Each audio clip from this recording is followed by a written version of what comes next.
Shalom Havarim, and welcome back to another episode of Torah Tales. I am, as always, really glad to see you, and set aside some time for us to consider what all is Jewish about our identities, about this time that we're experiencing together. And so today, you'll notice I'm dressed a little differently than you might normally see Mrs. Greenberg, and we'll talk about that.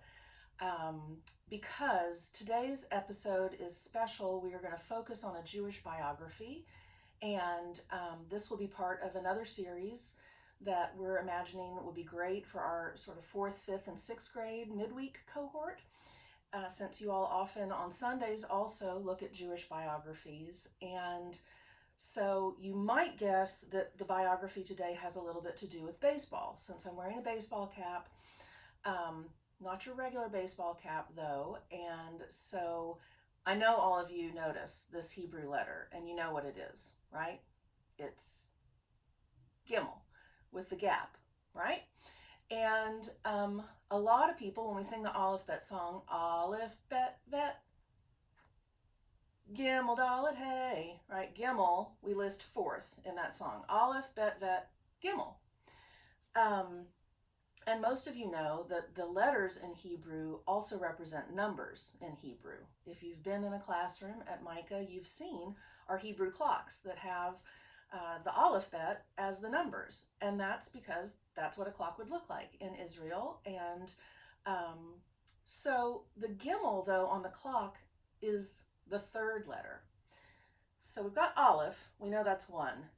Bet, Vet kind of come as a pair, right? And we know the only way to tell the difference between them is the belly button, the little dot, or if you want to be fancy, the dagesh in the bet, which we call the belly button, which reminds us that it's pronounced like a B.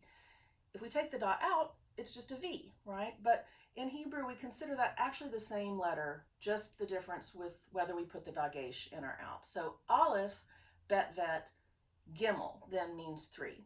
So why would I be wearing a hat with the Hebrew number 3? Any guesses? I know my high school kids know, because I was very proud of them a couple years ago when they made this hat for a regional youth group event. And they made it because the goal was to create a Shabbat morning service that paired all of the prayers with a modern day song. And that was actually a big challenge for them. They did a terrific job, and so they looked for modern day popular songs that still had a similar theme to the prayers. And one of the songs that they picked was by a recording artist that I'm guessing some of you know, who often wears a baseball cap with the number 3 on there. Got it? Chance the Rapper. Exactly. So this is actually my favorite baseball cap, and a lot of people assume I like it because the Gimel stands for Greenberg, but that's actually the bigger story behind it. So I'm also wearing my New York City sweatshirt, as I said, because I continue to think about all of our friends and family in New York, which we know is having a particularly difficult challenge right now. And so I just thought I would wear it. It also relates to the story I'm going to read for you in just a minute. And I just want to re-emphasize, many of you know you have older brothers or sisters at Micah, but if you don't know, when you get to high school, you get to go to New York with me and Rabbi Flip usually, or Rabbi Lori, and it is always just a terrific time to be together as a group and to really explore a lot about Jewish identity. We go to shows, we go to delicious restaurants and beautiful museums, we ride the subway, we walk around the city, and right now, all of that sounds like a dream, quite honestly. But I want it to be a dream that you keep in mind, because you have that to look forward to in a couple of years. So today's story is about baseball, if you hadn't figured it out. And I bet you know some famous Jewish baseball players. There's great lore. I'm personally fond of the history of Hank Greenberg. Again, Gimel, he could wear this hat too. Hammer and Hank, or the Hebrew Hammer, as he was known, and was famous for sitting out on Yom Kippur one year. You know about Sandy Koufax, I'm guessing. So all of you sports fans, and I extend a special prayer to you too. I know this is a hard time. If you really love sports, it just feels weird not to be having them in person or on TV in real time right now. But I thought, what better time to go back in history and learn a little bit about a Jewish baseball player I previously did not know about until I found this book, which is written by Richard Michelson and illustrated by Zachary Poland, called Lipman Pike, America's First Home Run King. So I'm curious if any of you have ever heard of him before. I had not. And again, not only do I love the story, and it's a true story, and you'll come to see that, but the illustrations are just exquisite. They're really, really great. So here I go. I'm going to make the switch, and we'll read Lipman Pike.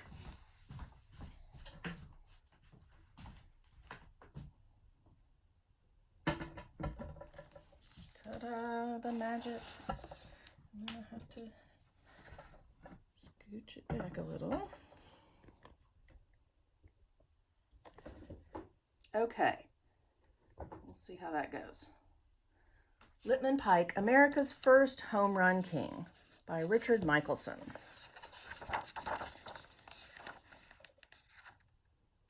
And illustrated beautifully by Zachary Poland. Lipman Pike hated to stand still.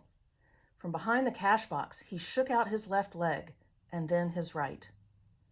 The bell above the door jingled. Lip glanced toward his older brother, but Boaz was studying in the back room and didn't even look up. "Good day, Mrs. Kaufman," Lip's father said. Mr. Pike was always polite. The neighbors called him a real gentleman. "Gute Tag," Mrs. Kaufman said. She had met Lip's father years ago on the boat that had brought them to America from Holland. Sometimes she still spoke Dutch.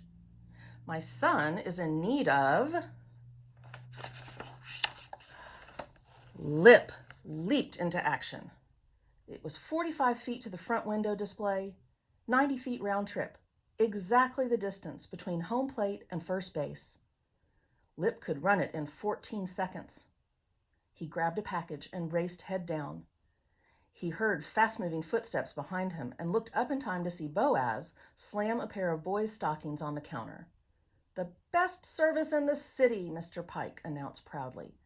"My boys could beat a racehorse in the home stretch." I'll give you a little better look at the picture there. Brothers. I know many of you enjoy having a brother.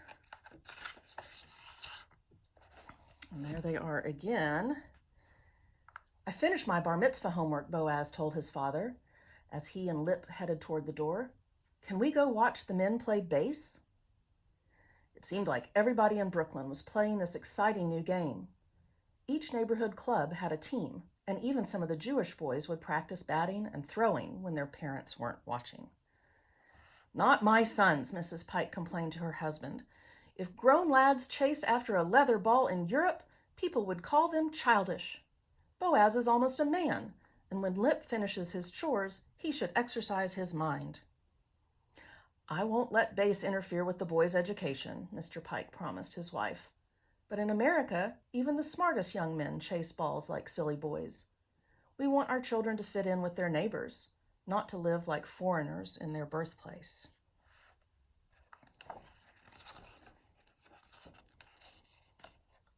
Some evenings, after Mr. Pike locked the shop door, the boys would quickly dust the shelves and sweep the floors. Then Boaz would toss jawbreaker candies down the center aisle as Lip swung the broom handle and raced around the store. Now, 3 years later, and only 7 days after his own bar mitzvah, Lip followed Boaz to a local junior club meeting. "Sure, he's young and left-handed," Boaz told his teammates, "but he's as fast as a racehorse and as strong as one, too." "No one can outrun a racehorse," the team captain said to Boaz, "but if he is half as fast as you, that is good enough for me." Lip was invited to join the junior club and play in his first official amateur match.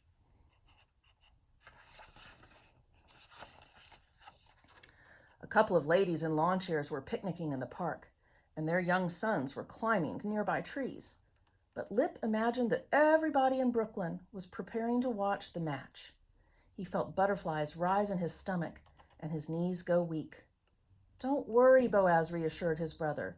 "In my first match, I didn't get a single hit." Lip wondered if that was supposed to make him feel better, but as he stepped up to the plate, he forgot all about being nervous, and he hit the first pitch high over the right fielder's head.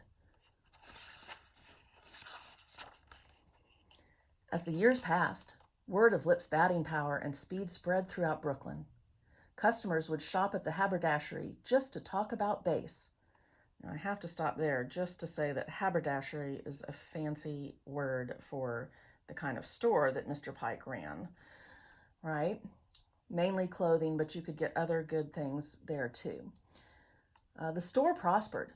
"That's what good manners, fast service, and honest prices will do," Mr. Pike told his wife. "Of course," she answered. "It helps that every lad in town wants to purchase his stockings from Lip." Yeah, it's like they have their own built-in endorsement. When Lip turned 21, he told his parents he was moving to Philadelphia to play for the Athletics. Mr. Pike was worried. "Where will you work?" he asked. "Here, business is good. I can pay you $2 a day." "You traveled halfway around the world to follow your dreams," Lip reminded him. "There's nothing I love more than base." Then Lip waved his parents closer and whispered, "The Athletics captain offered me $20 each week to play for his club." Mrs. Pike shook her head in disbelief. "Who ever heard of anyone being paid to chase a ball?" she asked. What would she think today? That year, the Athletics won 23 matches and only lost twice. In one match, Lip hit 6 home runs. He was their best player. But the other club members all came from the same hometown, and they began to grumble when it was rumored that Lip was being paid. "It's unfair," the second baseman said. "Who ever heard of a professional baseball player? Only a working man should get wages." Besides, the left fielder added, "I hear that Pike's a Jew. How can we trust him when we play against Brooklyn?" Lip was voted off the team.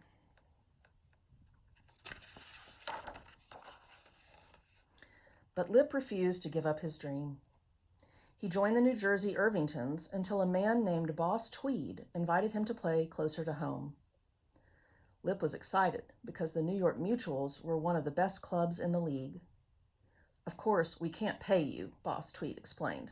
"That would be against Baseball Association policy, and as New York's Commissioner of Public Works, I would never break the rules."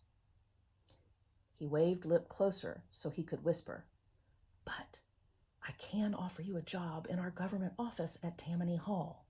You would have little work to do and plenty of time to play ball."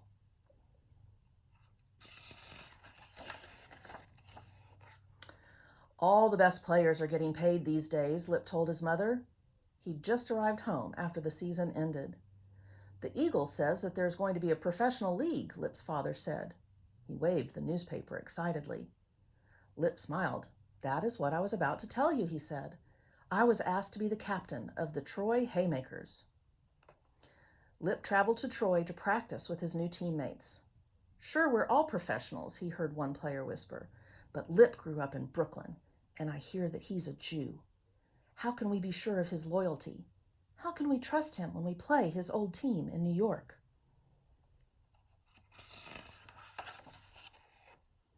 On May 25th, 1871, the Haymakers entered Brooklyn's Union grounds to play the heavily favored New York Mutuals. It seemed like everybody in the city had paid 50 cents to cheer for their team. 5,000 cranks, which is what they called fans then, were crowding into the ballpark. 1,000 more fans lined up outside the fence.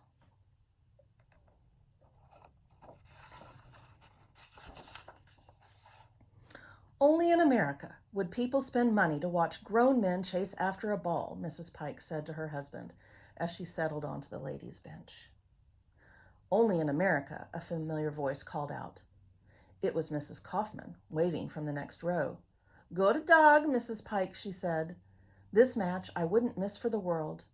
Your Lippman is as fast as a racehorse, and a real gentleman, too, just like his father." A reporter for the Brooklyn Daily Eagle was writing notes nearby. "No one can outrun a racehorse," he yelled out. "But if anyone could, it would be Lippman Pike."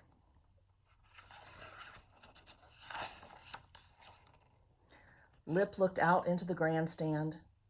He felt butterflies rise in his stomach, but as he stepped up to the plate, he forgot about being nervous, and he hit the first pitch high over the right fielder's head, and the crowd cheered.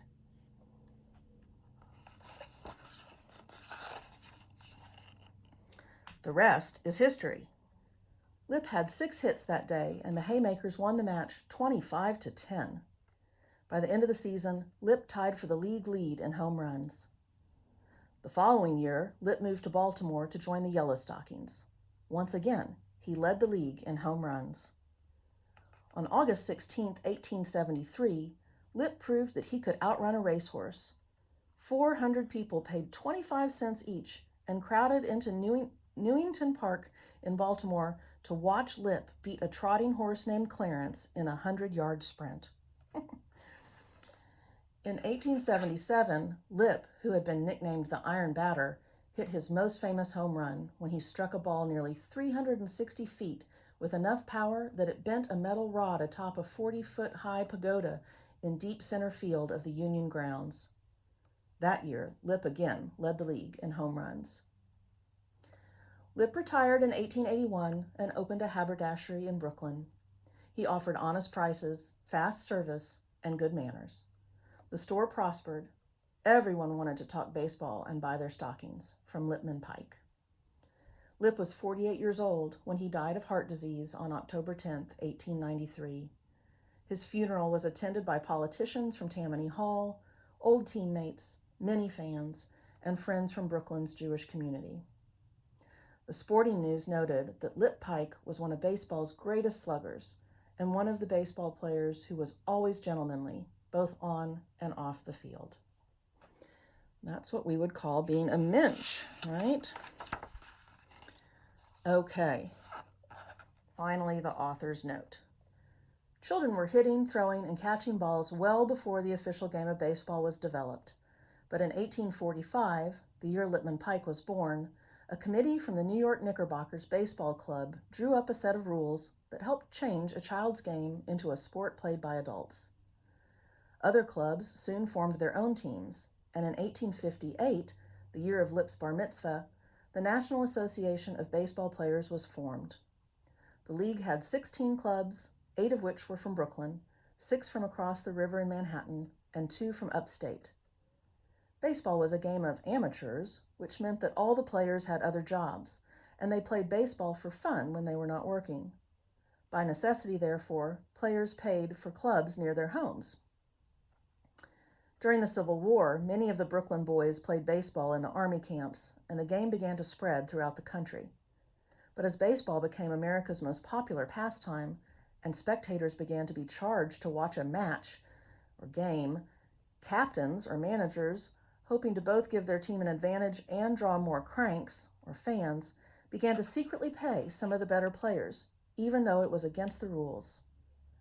There's no way of knowing which player was the first paid in this manner, but in 1866, when he was 21 years old, Lip accepted $20 a week to move from Brooklyn to Philadelphia to join the athletics. When this was alleged in the local newspaper, Lip was ordered to appear before the NABBP governing committee. The charge was dropped, most likely because other players were being paid as well, and other clubs were also guilty.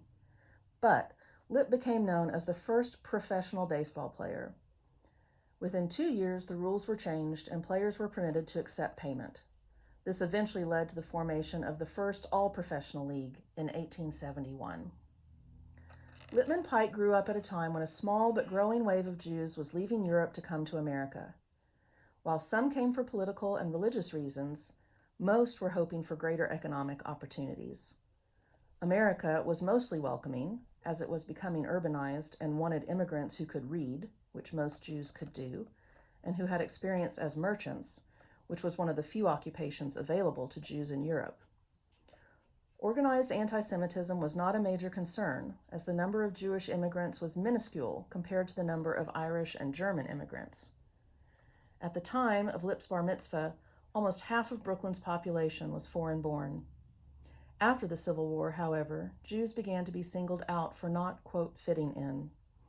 Emanuel Pike, Lip's father, encouraged his sons to assimilate by becoming involved in the new national pastime, while still retaining pride in their Jewish identity. The end. Okay, so again, there's the cover. Move this back. Lipman Pike, America's First Home Run King. And again, I hope that that was a new story for you and that you enjoyed it and that you might want to do a little more research, especially our fifth graders who will be looking at their final biography project. And I just want to say thank you again for setting aside some time for us to enjoy and learn a little bit together while we can't be together in person. I miss you all and we'll look forward to connecting soon. Take care.